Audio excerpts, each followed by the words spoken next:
एक छोटे सा गांव था। बहुत ही सुंदर और खुशहाल गांव था। गांव की सुंदरता देखते आंखें नहीं थकती थीं। गांव में सारा लोग एक दूसरे से मिलकर रहा करते थे। इस गांव में मोहन अपनी पत्नी और एक 5 वर्ष के बेटे के साथ रहा करता था। मोहन खेती करता, जिससे कि उनका गुजारा हो रहा था। अरे रेखा, जल्दी से खाना बांध दो। मुझे खेत पर जाने के लिए ऐसे भी देर हो रही है और विकास अभी सोकर उठा है। या नहीं रेखा, एक पोटली में खाना लेकर जल्दी से मोहन के पास आती है। ये लीजिए, आज मैंने आपकी मनपसंद लौकी की सब्जी रखी है। अब ना कहना कि तुम मेरे पसंद की चीज नहीं बनाती हो। वाह वाह, क्या बात है। लौकी की सब्जी की सुगंध तो बहुत ही अच्छी आ रही है। चलो ठीक है, अब मैं चलता हूँ, मुझे वैसे भी काफी देर हो चुकी है। इसके बाद मोहन कुदाल लेकर अपने खेत की ओर निकल जाता है। रास्ते में मोहन को उसके 3 दोस्त करण और दीपू और श्रवण मिल जाते हैं। अरे मोहन भाई, आज खेत पर जाने के लिए काफी देर हो गई। क्या बात है, आज भाभी ने खाना देर से बनाया था। क्या? हाँ भाई, तुम बिल्कुल सही समझे। लेकिन तुम तीनों यहाँ पर खड़े होकर क्या चर्चा कर रहे हो? तुम्हें आज काम पर नहीं जाना है क्या? नहीं नहीं, ऐसी कोई बात नहीं है, हमें काम पर जाना है। लेकिन इस बार गांव में जोड़ों की ठंड पड़ने वाली है, तो हम तीनों बस उसी पर चर्चा कर रहे थे। ठंड तो हर साल गिरती है।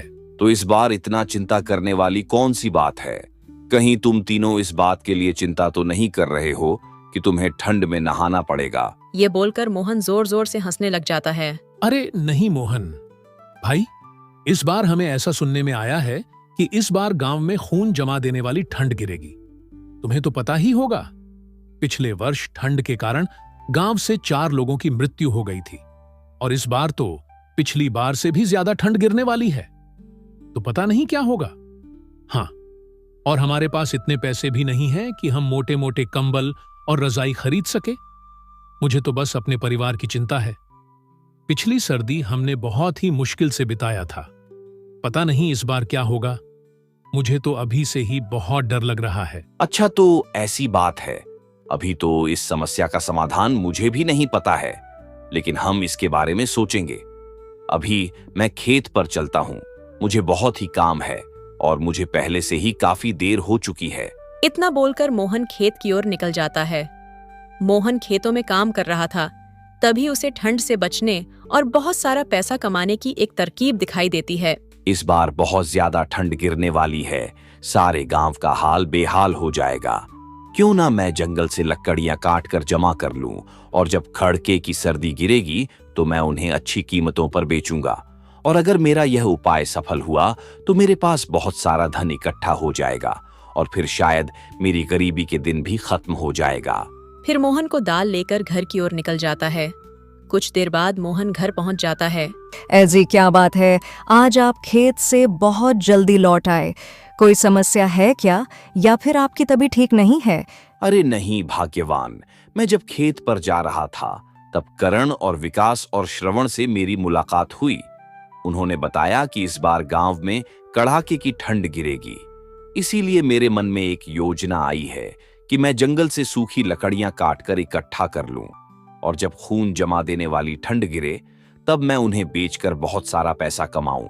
हाँ, आपकी बात तो बिल्कुल सही है। हम यह कर तो सकते हैं, मानना पड़ेगा मोहन जी।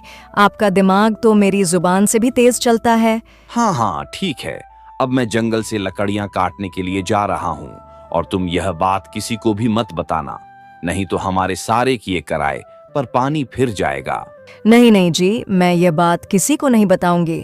मैं इस बात को खाने की तरह ही पचा लूंगी। दोनों हंसने लग जाते हैं। और फिर मोहन कुल्हाड़ी लेकर जंगल की ओर लकड़ियां काटने के लिए निकल जाता है। कुछ दूर चलने के बाद उसे कुछ सूखे पेड़ दिखाई देते हैं। वहाँ क्या बात है, यहाँ तो बहुत सारे सूखे पेड़ हैं। मैं अब लकड़ियां काटना शुरू करता हूँ। रेखा बहन, क्या तुम जानती हो, इस बार जंगल में कड़ाके की ठंड गिरने वाली है। मुझे तो बहुत ही चिंता हो रही है। मैं सब जानती हूँ तुम्हें किस चीज की चिंता हो रही है। तुम ऐसे भी 2 से 3 दिन में एक बार नहाती हो, और जब ठंड आती है तो तुम 10 से 15 दिन में एक बार नहाते हो। हाँ हाँ, जैसे कि तुम हर दिन नहाती हो। बड़े बुजुर्ग कह गए हैं कि दूसरों को बुरा कहने से पहले खुद के गिरेबान में झांक लेना चाहिए। भले ही मैं 10 से 10 दिन में एक बार नहाते हूँ, लेकिन मैं तुमसे सुंदर ही दिखती हूँ। और अगर यकीन ना हो तो सारे गांव वाले से पूछ लेना। आई बड़ा मुझे ज्ञान देने वाली। हाँ, यह बात तो सही है, बस एक ही समस्या है कि तुम्हारे शरीर से बदबू बहुत आती है, इसलिए सुंदर दिखने के साथ साथ कभी कभी नहा भी लेना चाहिए। हाँ ठीक है, मैं जानती हूँ और यह भी जानती हूँ कि लोगों की तरह तुम भी मेरी खूबसूरती से जलती हो। ठीक है, तुम दोनों ही सुंदर हो और हर रोज नहाती हो। अब लड़ाई करना बंद करो और यह सोचो कि इस बार ठंड से कैसे बचा जाए, नहीं तो हम सबकी कुल्फी जम जाएगी। बचने का तो बस एक ही उपाय है, कंबल के अंदर रहो और पानी से दूर रहो। दूसरी ओर मोहन हर रोज जंगल जाता और ढेर सारी सूखी लकड़ियां काट कर लाता। एक दिन सुबह जब कुल्हाड़ी लेकर मोहन लकड़ी काटने के लिए जा रहा था, तभी उसे करण और विकास और श्रवण रोक लेते हैं। अरे मोहन भाई, तुम ढेर सारी सूखी लकड़ियां हर रोज काट कर क्यों ला रहे हो? अरे भाई, तुम तो जानते ही हो कि मेरी पत्नी को खाना बनाने का कितना शौक है। वह हर रोज तरह तरह के पकवान बनाती है, जिसके कारण काफी सारी लकड़ियां चूल्हा जलाने के लिए लग जाती हैं। इसीलिए मुझे हर रोज लकड़ियां काटने के लिए जंगल जाना पड़ता है। लेकिन मोहन भाई, हमें तो यह पहली बार पता लगा कि तुम्हारी पत्नी खाना बनाने की शौकीन है। हमने पहले ऐसा कभी नहीं सुना है। फिलहाल छोड़ो, तुम कह रहे होंगे तो सही ही होगा। कर्ण और विकास को मोहन की बात सुनकर कुछ अजीब लग रहा था, लेकिन उन्होंने इन बातों पर ज्यादा ध्यान नहीं दिया। ठीक है भाई, अब मैं चलता हूँ। कुछ दिन इसी तरह बीत गए। मोहन जंगल जाता और सूखी लकड़ियां काट कर लाता। अब उसके पास बहुत सारी लकड़ियों का भंडार हो गया था। कुछ ही दिन बाद गांव में ठंड गिरना भी शुरू हो गई थी। मोहन अपने घर के बाहर एक बोर्ड लगा देता है, जिसमें 1 किलो लकड़ी की कीमत है। 40 रुपया थी। जब सभी गांव वाले वह बोर्ड देखते हैं, तो उन्हें मोहन की सारी चतुराई का पता चल जाता है कि वह क्यों हर रोज सूखी लकड़ियां काटने जंगल जाता था। अरे भाई, क्या तुमने मोहन के घर के बाहर वह बोर्ड देखा जिसमें 1 किलो लकड़ी की कीमत है, 40 रुपए रप लिखी थी? ने बहुत ही चतुराई दिखाई है। वह जंगल से फ्री में लकड़ियां काटकर हमें 40 रुपए रप किलो बेच रहा है। हाँ भाई, तुमने बिल्कुल सही कहा। हर रोज जब मोहन जंगल में सूखी लकड़ियां काटने जाता था, तब हम उससे पूछते थे कि तुम इतनी सारी लकड़ियों का क्या करोगे। तब वह हर रोज कुछ न कुछ बहाने बना दिया करता था।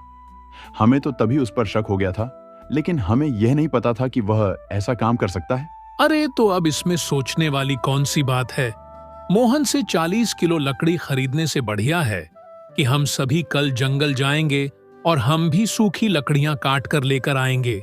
यह बात जब मोहन को पता चलती है तो वह चिंता में पड़ जाता है, क्योंकि अब उसका लकड़ी बेचने का व्यापार सफल नहीं हो पाएगा। अरे भाग्यवान, क्या तुमने सुना? गांव के लोग कल सूखी लकड़ियां काटने के लिए जंगल जा रहे हैं। अगर वह सूखी लकड़ियां काट लेंगे तो हमसे लकड़ियां कोई भी नहीं खरीदेगा और मेरी सारी मेहनत पर पानी फिर जाएगा। हाँ जी, आपने बिल्कुल सही कहा। काश कोई ऐसा चमत्कार हो जाए कि कल गांव वाले लकड़ियां काटने जा ही ना पाएं। हाँ, अब हम सिर्फ ऊपर वाले के भरोसे ही रह सकते हैं। कुछ ही देर बाद रात हो जाती है।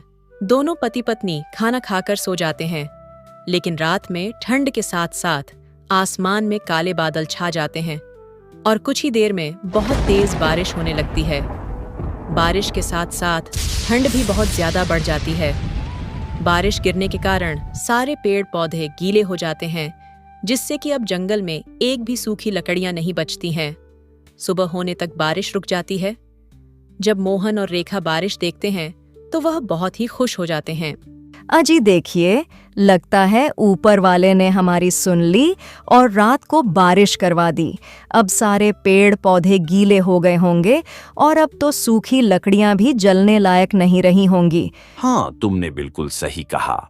गांव वालों ने अपने आप को बहुत ही बुद्धिमान समझा था, लेकिन उनकी सारी बुद्धिमानी धूल में मिलकर रह गई और अब मैं लकड़ियां 40 रुपए किलो बेचने की बजाय 40 रुपए किलो बेचूंगा। नहीं नहीं, आप पा किलो ही लकड़ियां बेचो।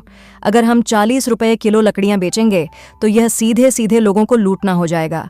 ऊपर वाले ने आपकी मेहनत को बचाने के लिए बारिश करवा दी और अब आप इसका गलत फायदा ना उठाएं। मेरी आपसे विनती है कि आप लकड़ियों का 10 रुपया किलो ही रखें। मैं लकड़ियों का दाम किलो ही रखता, लेकिन गांव वालों ने अपनी चतुराई दिखाकर अच्छा नहीं किया और रात को जो बारिश हुई है वह ऊपर वाले का संदेश था कि गांव वाले को सबक सिखाया जाए। इसीलिए मुझे तुम्हारे राय की कोई जरूरत नहीं है। मैं लकड़ियां का 10 रुपया किलो ही बेचूंगा। अपने पति की यह बात सुनकर रेखा को बहुत ही दुख होता है और मोहन अपने घर के बाहर लगे बोर्ड को बदल देता है और उसमें 10 रुपया किलो लकड़ियों का दाम लिख देता है। यह देख गांव वालों को बहुत ही गुस्सा आता है, लेकिन वह कुछ नहीं कर सकते थे। देख रही हो मीरा बहन, गांव में कितनी ज्यादा ठंड पड़ रही है। हमारे पास तो थोड़ी सी ही लकड़ियां हैं। हम इसे ही जलाकर इस ठंड से राहत पाने की कोशिश कर रहे हैं। हाँ, तुमने बिल्कुल सही कहा।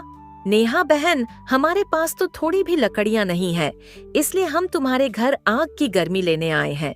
क्या तुम्हें पता है, मीरा बहन, जब ठंड की शुरुआत हुई थी तब मोहन ने लकड़ियों का कीमत 10 रुपया किलो रखा था, लेकिन जब ठंडियां बढ़ चुकी हैं तो उसने लकड़ियों का कीमत 70 रुपया किलो कर दिया है। वह सरासर लोगों को लूट रहा है। तुम्हारी बात बिल्कुल सही है। श्रवण भाई, हमने जंगल से सूखी लकड़ियां काटने का विचार किया था, लेकिन रात में ही बहुत तेज बारिश हो गई, जिसके कारण सारी सूखी लकड़ियां अब गीली हो गई हैं। ऐसा लगता है कि ईश्वर भी मोहन के ही साथ है। अब हम चाहकर भी कुछ नहीं कर सकते हैं। अब हमें अगर और लकड़ियां चाहिए तो हमें मोहन से 10 रुपया किलो लकड़ियां खरीदनी पड़ेगी, क्योंकि आग ही हमें इस जानलेवा ठंड से बचा सकती है। फिर सभी मायूस और लाचार होकर बची खुची लकड़ियों से आग ताप हैं।